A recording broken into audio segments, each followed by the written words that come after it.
अस्सलाम वालेकुम नाज़रीन, जैसे कि अब आप देख रहे हैं कि ये चिकन और आलू दोनों चिकन और चिकन की आप देख सकते हैं। चिकन इंशाल्लाह बिल्कुल फ्रेश कटा हुआ चिकन है। ये देखें, आपको कोई चर्बी, कोई पट्ठा, कोई ऐसी चीज़ नज़र नहीं आएगी। ये आप देख सकते हैं। अगर आप कहते हैं तो देखें, एक एक बोटी आपकी साफ़ होगी।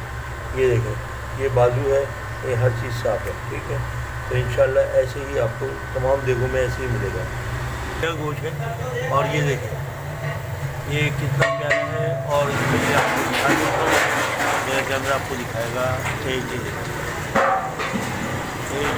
एक एक साफ़ सुथरी और बेहतरीन सामने कटा हुआ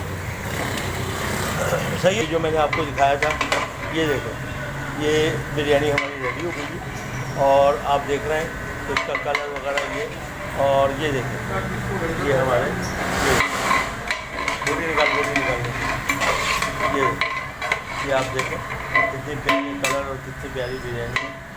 आप देख रहे हैं। चलो